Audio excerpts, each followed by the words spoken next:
Welcome to this platform. So in this one, let us look at questions around Hooke's law, where you need to plot, that is, extension against a force. So this is one of the part that most of you find it challenging, and of course this is the simplest part. So graphing in physics, one of the things that you do it without struggle, but there's a problem when it comes to graph for most learners. So let us have a look at this part.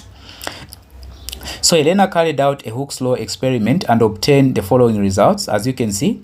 So mass is in kg here. So if it's not in kg, you need to convert it in kg, because at some point you need to find the force. So you cannot find the force without these masses in kg. So these are already in kg, as you can see: 0, 0.02, 0.04, 0.06, 0.08, 0.10. Then the length of the spring roded, okay? The length of a roded spring. So here, this 0 shows that before any mass was put on the spring, the actual length of a spring was what? Was 11 centimeter. So you can see here it is in centimeter. Then now find the applied force. Now, one of the questions that you are going to find here, or one thing that you need to know here, is how to find the force.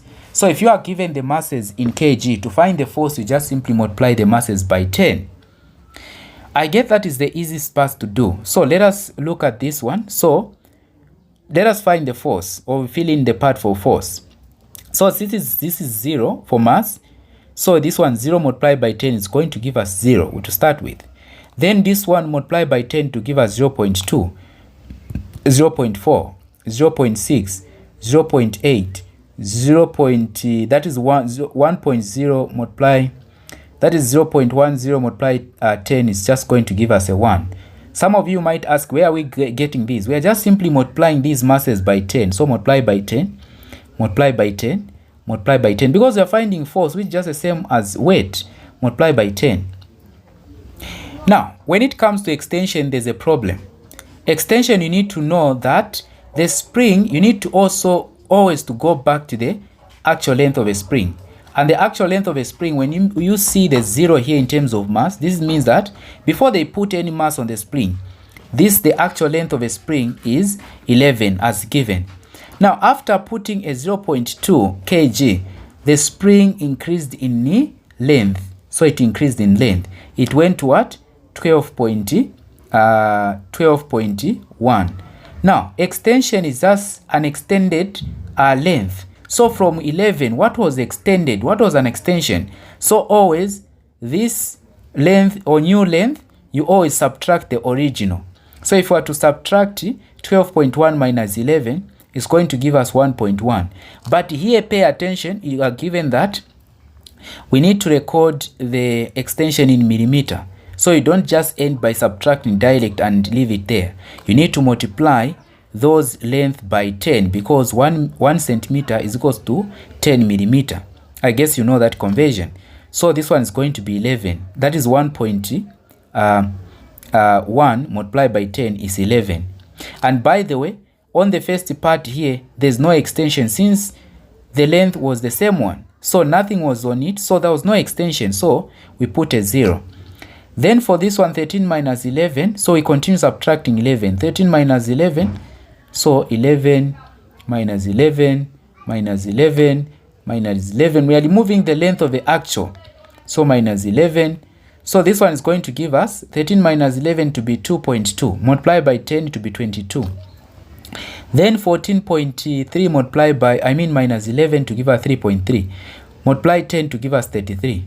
This one, 15.4 multiply minus 11, it will give us 4.4. Multiply 10, it will give us 4. Then this one to give us 5.5. Multiply by 10 to give us 5.5.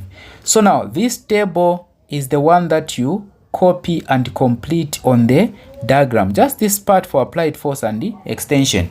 But bear in mind, sometimes this part might not be there. You need to include it. Sometimes you might just have this. So you need to add the columns for applied force and extension. Okay? So this part you copy it on the graph paper. Then we've done that. So I said B, plot the graph of applied force against extension, that is in millimeter. So this is the graph that I've plotted already. Okay, so this is the graph that have been plotted already. As you can see, the table I've brought it here. It is right here. Okay, so this is the table, need to be on the graph paper because this is what you submit. Don't answer from the question paper. So I've put this information right here. So that is question A. Then question B, plot the graph. So this is how the graph will look like. So this is for B. They are saying plot the graph of force against extension. Now to plot a graph should have a title. So a title is graph of force against the extension. You just extract this part. So plot a graph. So you can just start from here. Graph of force against extension. You write the whole of that. Okay, aside from that, you need to know that your graph that you plot should be large enough, let's say to fill about 75% of a graph, but should be large enough. So that comes down to the scale that you're going to use. Others, they put a scale here. You put a scale here that you've determined. Then you write y-axis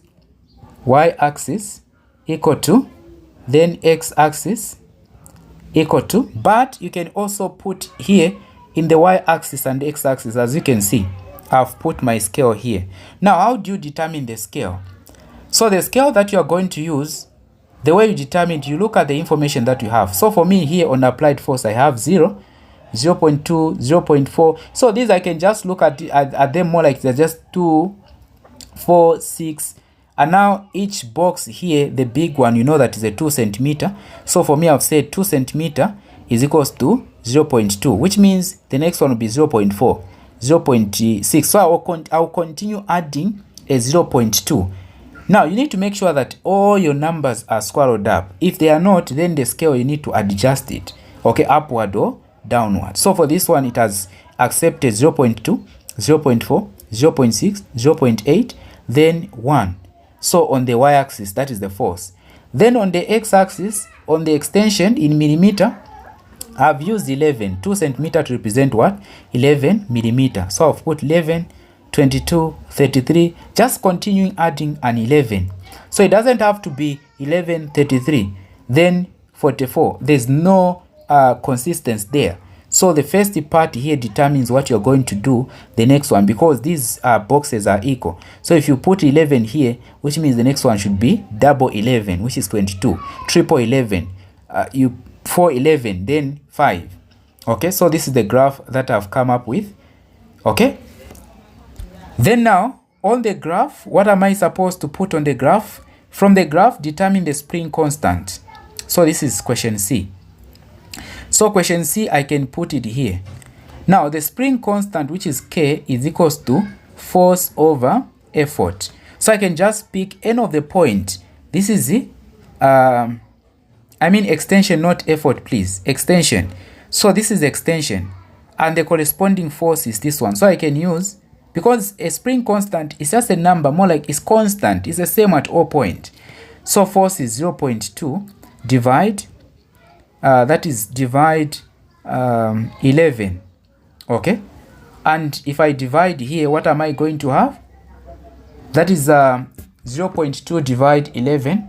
0.2 divide 11, I'm going to get 0.01818. So 0.18. Still, if I get, let's say this time around I get 22, and the corresponding force, which is 0.4 divide 22, I'm still going to get the same number. So that is how you find the spring constant. Okay, then the other question, that is D. So I'm going to put here. So on the graph, that is where you put. So D, then Roman numeral 1. Then D, did the spring reach its elastic limit? So from here, from what I'm seeing, it's just going straight. When it reaches elastic limit, it either bend. Okay, so from here, that is where you label as the elastic limit. At that point, the spring cannot hold the force anymore. Okay, as a result, it becomes deformed. So it did not reach spring constant. And of course, maybe I'll be asked to give a reason. Let us see the other question. Explain your answer. So, because the graph is a straight line, as you can see, it's a straight line, just a straight line. Okay, so that is how you answer this question. Otherwise, we are done with this question, and make sure you go through this topic. Okay, so we've come to the end. If you've enjoyed the video, please do not forget to subscribe. Make sure that you share with others. Do not forget to turn on the notification bell. And if you are writing next year GCE, you can register with us.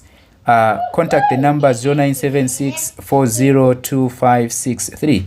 Otherwise, see you in the next one.